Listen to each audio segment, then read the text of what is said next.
Ada suami istri yang malas berbicara dengan pasangannya. Jadi kalau misalnya dia mau menyuruh pasangannya makan, dia panggil anaknya dan berkata, kasih tahu papa mau makan apa tidak, gitu ya. Wah, lama-lama hubungannya makin tidak bagus dan tidak menggunakan kalimat sama sekali, tapi menulis ya. Jadi misalnya suami menjumpai istrinya tidak matikan AC, maka dia tempel tulisan di dinding, AC harap dimatikan kalau keluar kamar, gitu ya.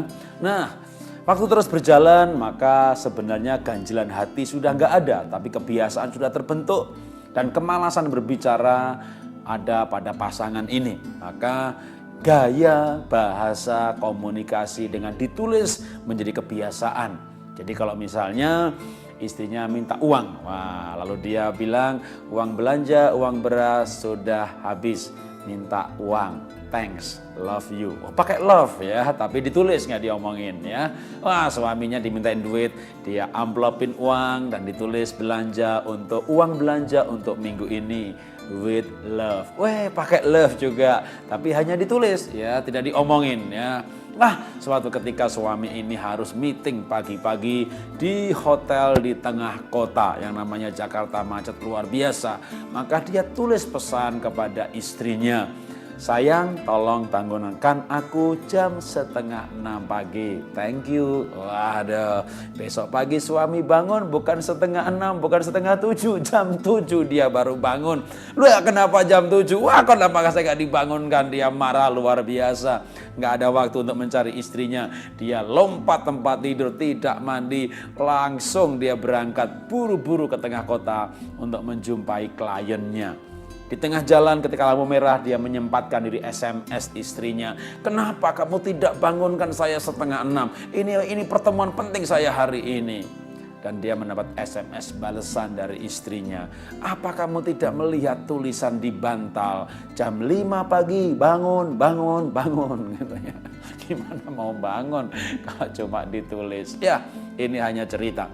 Tapi cerita ini saya angkat untuk menekankan di dalam pernikahan komunikasi yang penting apa sih? Kita sudah belajar soal kejujuran, soal keterbukaan. Maka satu lagi, komunikasi itu harus langsung diucapkan. Jangan mengharap pasangan tahu, jangan menulis, tapi ucapkan ya. Karena kalau Anda tidak mengucapkan, pasangan Anda bukan makhluk yang maha tahu. Dia tidak tahu apa yang Anda inginkan. Jadi komunikasi itu penting sekali untuk betul-betul saya tekankan hal yang sederhana ini. Ucapkan. Karena banyak orang tidak mengucapkan isi hatinya. Dia hanya berharap pasangannya tahu. Kan kita sudah menikah 5 tahun. Kita sudah menikah 10 tahun. Anda baru 10 tahun. Tanya yang sudah menikah 40 tahun. Apakah pasangannya mengerti kenyataan manusia bisa hidup bersama 40 tahun dan mereka berpikir hal yang beda, sudut pandang yang berbeda, prioritas yang berbeda. Maka mengharapkan pasangan tahu bukan sebuah sikap yang bijaksana. Bahkan saya katakan itu sikap yang salah. Jadi kalau Anda mau menikah bahagia, maka Anda tidak ada jalan lain. Keluarkan isi hati Anda, ucapkan isi hati Anda, katakan apa yang Anda inginkan, bahkan berlaku hukum.